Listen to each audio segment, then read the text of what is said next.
Madam, ఈ మధ్యన మనం చాలా నెగిటివిటీ వైలెన్స్ అనేది చూస్తున్నాం.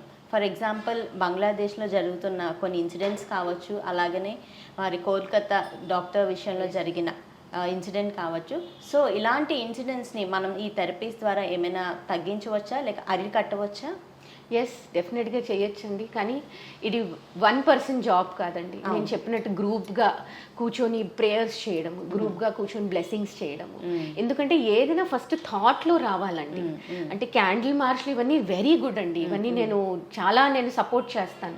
బట్ ఆ థాట్ ప్రాసెస్లో మార్పు రావాలండి. ఆ థాట్ ప్రాసెస్లో మార్పు రావాలి అంటే మెడిటేషన్, హీలింగ్ గ్రూప్గా చాలా చాలా ఇంపార్టెంట్. ఎందుకంటే ఎప్పుడైతే మన భావం, మన థాట్ ప్రాసెస్ మారిందంటే యాక్షన్స్ కూడా మారుతాయి.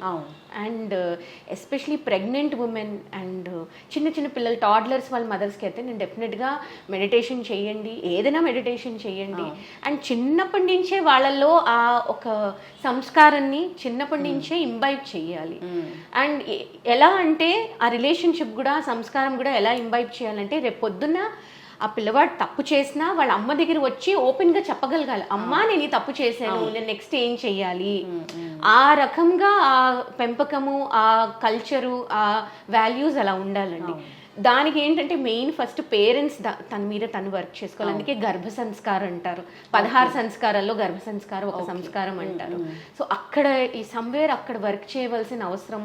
ప్రెగ్నెంట్ విమెన్, ఇప్పుడు కొత్తగా కన్సీవ్ అయిన మదర్స్, లేదంటే ఇప్పుడే పిల్లలు పుట్టిన మదర్స్కి ఎక్కువ మనము మెడిటేషను, హీలింగు, వాళ్ళకి డిప్రెషన్ ఉంటుంది, బాడీలో చాలా చాలా మార్పులు ఉంటాయి, లైఫ్ స్టైల్ మొత్తం మారిపోతుంది. వాటిలన్నిటి నుంచి నావిగేట్ చేసి పిల్లల్ని ఒక మంచి వాల్యూస్ ఇచ్చినట్టుగా చెయ్యాలండి. అండ్ డెఫినెట్గా ఇది గ్రూప్గానే జరుగుతుంది. మేము గ్రూప్ మెడిటేషన్స్ చేస్తూ ఉంటాం, ఫుల్ మూన్ మెడిటేషన్ అని, న్యూ మూన్ మెడిటేషన్ అని గ్రూప్ సెషన్స్ చేస్తూ ఉంటాం. ఇవి మోస్ట్లీ ఫ్రీ సెషన్సే ఉంటాయి. ఇది అటెండ్ అవుతే మోర్ దెన్ ఎనఫ్ అండి. అంటే దీనికి ఎక్కువ ఏదో చాలా ఎఫర్ట్ పెట్టాలి, చాలా కష్టపడాలి అని కూడా ఏం లేదండి. జస్ట్ ఆన్లైన్, కోవిడ్ తర్వాత అన్నీ ఆన్లైన్లే వస్తే చాలండి. గ్రూప్లో పార్టిసిపేట్ చేస్తే చాలు. ఆ గ్రూప్ ఎనర్జీకి చాలా పవర్ ఉంటుందండి. అంటే ఒకళ్ళు ఆలోచించే కంటే 100 మంది ఆలోచిస్తే దాని పవర్ ఎక్కువగా. ఎస్. ఇప్పుడు మహర్షి ఎఫెక్ట్ అని మీరు ఒకవేళ గూగుల్ చేస్తే మీకు తెలుస్తుంది. ఒక ఎక్స్పెరిమెంట్ చేశారనమాట, మహర్షి ఎఫెక్ట్ అని. మీరు చూడండి, ఒక గ్రూప్ ఆఫ్ పీపుల్ అదే టైంలో ప్రతిరోజు ఒక 45 days కూర్చొని మెడిటేషన్ చేశారండి. ఓకే, ఇది వేరే కంట్రీ అబ్రాడ్లో జరిగిన ఎక్స్పెరిమెంట్. ఆ ప్రతిరోజు అదే టైంలో అదే గ్రూప్ ఆఫ్ పీపుల్ కూర్చొని మెడిటేషన్ చేసేసరికి ఆ సిటీలోని క్రైమ్ రేటు బాగా తగ్గిందండి.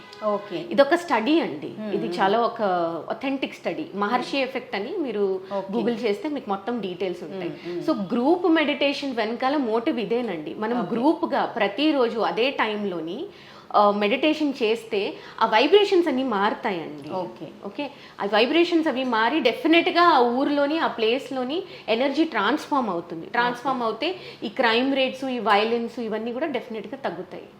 ఇది ఒక స్టాండర్డ్ ఆథరైజ్ స్టడీ అండి, మహర్షి ఎఫెక్ట్ అని అంటారు దీన్ని. ఓకే మేడం, పర్టికులర్గా ఈ మధ్య జరిగిన కోల్కతా మెడికో కేసులోని, సో అలాంటి ఇన్సిడెంట్స్ ఇంకా రిపీట్ అవ్వకుండా మీ థెరపీలోనే ఏమైనా ఉందా ట్రీట్మెంట్స్ అవి? ఎస్ అండి, ప్రాణ ఎనర్జీ హీలింగ్లో సైకలాజికల్ హీలింగ్ అని ఒకటి ఉంటుందండి. అక్కడ ఇమోషన్స్ని క్లెన్స్ చేయడము, దాన్ని మంచి ఇమోషన్స్తో రీప్లేస్ చేయడం, ఇలాంటివి జరుగుతాయి. అండ్ సైకలాజికల్ హీలింగ్లోని సెక్స్ ఎనర్జీ ట్రాన్స్మ్యూటేషన్ అని ఒకటి ఉంటుందండి, చాలా పవర్ఫుల్ టెక్నిక్ అది. సో ఇప్పుడు మన హ్యూమన్ బీయింగ్స్, మనందరిలోని సెక్స్ ఎనర్జీ అన్నది ఉంటుంది కదా. సో ఆ సెక్స్ ఎనర్జీ మనం చూస్తున్న రీల్స్ అయినా, లేదంటే మూవీస్ కానీ, సీరియల్స్ ఏదైనా, మనం ఒక పోస్టర్ చూసినా మనకు ఎనర్జీ కొంచెం మనం ఫీల్ అవుతాం, దాని కొంచెం వాలప్చస్గా ఉంది, లేదంటే కొంచెం వల్గర్గా ఉంది, ప్రొవోకింగ్గా ఉందని మనం అనుకుంటాం కదా. సో మన ఫుడ్ అన్నీ కూడా అలాగే ఉన్నాయి ఇవాళ రేపు. సో ఆ ఒక సాక్రెడ్ క్రియేటివ్ ఎనర్జీ ఏదైతే మన సెక్స్ చక్రాలో ఉందో దాన్ని మనము ట్రాన్స్ఫార్మ్ చేసి బ్రెయిన్లోకి పంపించచ్చండి. దానివల్ల ఏంటంటే ఇంటెలిజెన్స్, కాన్సన్ట్రేషన్, ఫోకస్ ఇవన్నీ పెరుగుతాయి. సో ఇలాంటి simple practices, psychological healing, transmutation of sexual energy, ఇవన్నీ చేయడం వల్ల డెఫినెట్గా ఇలాంటి కేసెస్ అయితే అరికట్టగలము. గ్రూప్ మెడిటేషన్ వల్ల అరికట్టగలము. అండ్ ఎప్పుడైనా ఏ ఎమోషన్ అయినా మనం సప్రెస్ చేయకూడదండి. ఇప్పుడు మన ఏదో సరదాగా ఏదో ఒక రీల్ చూశాను, చాలాసేపు నవ్వుకున్నాము. ఏంటంటే ఒక పిల్లవాడు వెళ్ళి వాళ్ళ అమ్మకి చెప్తాడు, అమ్మ నేను డిప్రెషన్లోకి వెళ్తున్నాను అంటే, నువ్వు ఎక్కడికి వెళ్ళినా 8 ఏళ్ళలోగా ఇంట్లోకి వచ్చేసి, చాలా సరదాగా ఉందండి ఆ రీల్. కానీ యూజువల్గా ఇమోషన్స్ అన్నిటిని అలాగే సరదాగానే తీసుకుంటారు.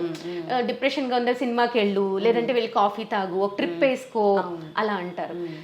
ఎప్పుడైనా ఇమోషన్స్ ని సప్రెస్ చేయకూడదండి. ఉన్నది ఇమోషన్ ని బయటికి తీసుకురావాలి. బాధ వచ్చిందంటే బాధని షేర్ చేసుకోవాలి, అలాగే ఆనందం వచ్చిందంటే ఆనందం షేర్ చేసుకోవాలి. మన చిన్నప్పుడు నాకు ఇప్పటికీ గుర్తు, మా అమ్మ మా పక్కింటి ఆంటీ గోడ దగ్గర మాట్లాడేసుకునేవారు. ఏ కష్ట సుఖాలు ఉన్నా అక్కడే షేర్ చేసుకునేవారు, అక్కడే వాళ్ళకి హీలింగ్ అయిపోయేది. ఇవాళ రేపు solitary life, nuclear family and social media మీదలో ప్రతిదీ పెట్టి మాకు లైక్స్ కమెంట్స్ అలాగే అనుకుంటున్నారు. కానీ నిజంగా మన కోసం మంచి ఆలోచించే వాళ్ళు, మనం చెప్పేది నాన్ జడ్జ్మెంటల్ గా విని మనకి సపోర్ట్ ఇచ్చే వాళ్ళు ఉన్నారా లేదా అన్నది వీఆర్ నాట్ రియలైజింగ్ అండి. సో అది ఒక బిగ్ ప్రాబ్లం. సో ఎక్కడ ఏది ఉన్నా ఏ ఎమోషన్ ని ఏ ఫీలింగ్ ని సప్రెస్ చేయకూడదు. సో పిల్లలు కానీ పెద్దవాళ్ళు కానీ ఎవరికైనా ఇలాంటి ఫీలింగ్స్ వచ్చాయి, వైలెంట్ ఫీలింగ్స్ వచ్చాయి, దొంగతనం చేసే ఫీలింగ్స్ వచ్చాయి, కొట్టే ఫీలింగ్స్ వచ్చాయి, what ever feeling, lustful feelings వచ్చాయి, అది బయటికి వెళ్ళి చెప్పాలండి, ఎక్స్ప్రెస్ చేయాలి. థెరపిస్ట్ దగ్గరైనా, ఫ్యామిలీ మెంబర్ దగ్గరైనా, ఎక్కడో అక్కడ ఒక అథెంటిక్ పర్సన్ దగ్గర వెళ్ళి ఎక్స్ప్రెస్ చేయాలండి. లేదంటే అవన్నీ అక్యూములేట్ అయిపోయి ఒకరోజు ఇలాగే బర్స్ట్ అవుట్ అవుతాయి. ఎస్ అండ్ డెఫినెట్గా మదర్స్ అందరూ నేను సజెస్ట్ చేస్తాను, సైకలాజికల్ హీలింగ్ నేర్చుకోవాలి, పిల్లలకి సైకలాజికల్ హీలింగ్ చేయాలి. ఎందుకంటే సమ్ టైమ్స్ మన చుట్టూ ఉన్న వాతావరణం కూడా చాలా ఎఫెక్ట్ చేస్తుంది. అలాగే ఇప్పుడు ఎవరైతే క్రిమినల్స్ ఉన్నారో, జైల్లో ఎవరైతే ఉన్నారో క్రిమినల్స్, సో పిల్లల్ని కూడా రూట్ లెవెల్ నుంచి మనం ట్రైనింగ్ చేసుకుంటూ రావాలి. వాళ్ళకి మనం గైడెన్స్ చేయాలి, ఇది రైట్ ఇది రాంగ్, అండ్ వాళ్ళకి ఏజ్ పరంగా మనం యాక్టివిటీస్ చెప్పాలి. చిన్న పిల్లలకి ఎక్కువ అలాంటి వాటికి ఎక్స్పోజ్ చేయకూడదు, అలాంటి మూవీస్ కానీ అలాంటి వీడియోస్ కానీ. ఏజ్ పరంగా యాక్టివిటీస్, ఏజ్ పరంగా వాళ్ళకి ఎక్స్ప్లెనేషన్ ఇవ్వడము, ఇవన్నీ చేయాలి. అండ్ ఎప్పుడైనా పిల్లల సెక్షువాలిటీ గురించి అవుట్ ఆఫ్ క్యూరియాసిటీ ఏదైనా క్వశ్చన్ అడిగితే దాన్ని మనము ఏదో డిస్మిస్ చేయడము, ఇప్పుడు కాదులేని తర్వాత తెలుస్తుంది, లేదంటే ఏదో హిడెన్ వర్డ్స్ లో ఆన్సర్ ఇవ్వడము, దేవుడు నాకు ఒక పండిచ్చాడు, ఇలాంటి స్టోరీస్ చెప్తారు మదర్స్. అలా చెప్పకుండా వాళ్ళ ఏజ్ లో వాళ్ళకి అర్థమైనట్టు వాళ్ళకి బ్యూటిఫుల్ గా ఎక్స్ప్లెయిన్ చేయొచ్చు మనం. అండ్ వాళ్ళల్లో అలా ఏజ్ పెరుగుతున్న కొద్దీ వాళ్ళకి ఇంకా మనం డీపర్ ఎక్స్ప్లెనేషన్ ఇస్తూ వాళ్ళకి దిస్ ఇస్ నాట్ సంథింగ్. ఇప్పుడు ఏంటంటే హ్యూమన్ మైండ్ ఏదైతే చెయ్యొద్దన్నారో అదే చేస్తారు. సో వాళ్ళకి ఇది చెయ్యకూడదు అని చెప్పే కంట ఎప్పుడు చెయ్యాలి, ఎలా చేయాలి, రైట్ వే ఆఫ్ డూయింగ్ ఏంటో అది గైడెన్స్ ఇవ్వాలండి పేరెంట్స్. అది చాలా చాలా ఇంపార్టెంట్. అండ్ ఇప్పుడు రైట్ నౌ అయితే చాలా ఇంకా సెక్షువల్ ఎడ్యుకేషన్ అయితే ఇండియాలో ఇంకా రావాలి అండి. వస్తేనే ఇలాంటి కేసెస్ మనకి కొంచెం తగ్గే ఛాన్సెస్ ఉన్నాయి. ఆ ఓపెన్నెస్ రావాలి. ఇంకా స్టిల్ అదొక టాబూ టాపిక్, సైకాలజీ ఒక టాబూ టాపిక్, హీలింగ్ ఒక టాబూ టాపిక్, అలాగే సెక్షువాలిటీ, సెక్స్, ఎల్జీబీటీక్యూ అనండి, సెక్స్ ఎడ్యుకేషన్ అనండి, ఇట్స్ టాబూ అండి. సో మన మీడియా, మన సోషల్ మీడియా కానీ వాట్సాప్ కానీ ఎక్కడైనా చూసినా ఇలాంటి మెటీరియల్ ఎక్కువ ఉంటుందండి. సో దాన్ని అక్కడే పేరెంట్స్ చెప్పాలి, దిస్ ఇస్ ఇలా అండి, this is not reality. First of all పిల్లలకి ఏం చెప్పాలంటే ఇది రియాలిటీ కాదు, రియల్ లైఫ్ అన్నది ఇలా ఉండదు, రియల్ లైఫ్ ఇది, దట్ ఈస్ ఓన్లీ రీల్ అన్నది, ఆ డిఫరెన్సియేషన్ ఫస్ట్ వాళ్ళకి చెప్పాలండి. చాలా మంది పాపం అలాగే అనుకుంటారండి, పెళ్లి చేసుకుంటారు, అలాగే they fall in love, career అనుకుంటారు. కానీ రియల్ లైఫ్ కంటే చాలా డిఫరెంట్. అది వాళ్ళకి రియలైజేషన్ రావట్లేదు. అక్కడ ఎలా ఉందో మన లైఫ్ ఇలాగే ఉంటుంది అనుకుంటారు. అండ్ అక్కడ చాలా చాలా ప్రాబ్లమ్స్ వస్తాయి, పేరెంట్స్కి వస్తాయి, పిల్లలకి వస్తాయి. సో అది కూడా చాలా డిఫరెన్షియేట్ చేయడం నేర్పించాలండి. ఓకే మేడం, పిల్లల గురించి రూట్ నుంచి ఎలాగా ప్రాబ్లమ్ సాల్వ్ చేయాలనేది చెప్పారు. అలానే ప్రస్తుతం ఉన్న యూత్ అవ్వచ్చు, అలానే మరి ఆల్రెడీ నేర ప్రవృత్తి ఉన్న పర్సన్స్లో అవ్వచ్చు, సో ఆల్రెడీ ఆ నేరం చేసిన వాళ్ళు అవ్వచ్చు, వాళ్ళకి ఎటువంటి ట్రీట్మెంట్స్ ఉన్నాయి, మళ్ళా మీన్స్ ఆ యొక్క సైకిక్ మైండ్ సెట్ నుంచి బయటకు రావడానికి వాళ్ళకి ఏమైనా థెరపీస్ కానీ ట్రీట్మెంట్స్ కానీ ఏమైనా ఉన్నాయా? డెఫినెట్లీ అండి. ఇదివరకు నేను ఒక జువెనైల్ హోమ్కి వెళ్ళి సెషన్స్ చేసేదాన్ని. అండ్ ఇప్పుడు నేను అథారిటీస్కి, గవర్నమెంట్కి నా రిక్వెస్ట్, జైల్స్లోని లేదంటే రీహాబ్స్లోని ఎక్కడైతే క్రిమినల్స్ ఉన్నారో అక్కడ మా హీలర్స్కి కొంచెం ఒక ఓపెనింగ్ ఇచ్చి అక్కడ వెళ్ళి హీలింగ్ సెషన్స్ కండక్ట్ చేయడము, మెడిటేషన్ సెషన్స్ కండక్ట్ చేయడానికి మాకు పర్మిషన్ ఇవ్వాలని నేను రిక్వెస్ట్ చేస్తున్నాను. ఎందుకంటే దీనివల్ల చాలా చాలా చేంజెస్ వస్తాయండి సొసైటీలో. అంటే వాటర్లోని ఒక్క ఇంక్ డ్రాప్ పడినా మొత్తం వాటర్ బ్లాక్ అయిపోతుంది కదా, అలాగేనండి హ్యుమానిటీ అంతా, అంటే మనుషులు అన్న వాళ్ళు చెడ్డవాళ్ళు కాదండి. ఎక్కడో ఒక ఇన్సిడెంట్ జరగడం వల్ల మొత్తం హ్యుమానిటీకి బ్యాడ్ నేమ్ రావడం అలా జరుగుతుంది. సో నేను చెప్పాను కదండి, ఒక చిన్న గీత దగ్గర పెద్ద గీత అవును.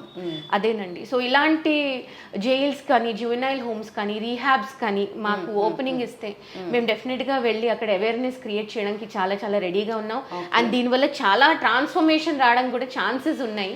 ఏది ఓవర్ నైట్ మ్యాజిక్ లా జరగదు, కానీ కన్సిస్టెంట్ గా చేయడం మాత్రం డెఫినెట్ గా చేంజ్ ఉంటుందండి. వాళ్ళ మైండ్ సెట్ లో కానీ దాంట్లో చాలా చేంజ్ ఉంటుంది. అండ్ వాళ్ళకి ఇది చాలా అవసరము. ఒకళ్ళు ఇలా బిహేవ్ చేశారు అంటే వాళ్ళకి own inner deep seated trauma definite గా ఉంటుందండి. ఆ పెయిన్ నే వాళ్ళు తట్టుకోలేక ఇలాంటి వైలెంట్ యాక్టివిటీస్ చేస్తారు. సో అక్కడ కూడా హీలింగ్, మెడిటేషన్ ఇవన్నీ చేసి ట్రాన్స్ఫార్మ్ చేసే ఛాన్సెస్ అయితే ఉన్నాయండి. Okay ma'am.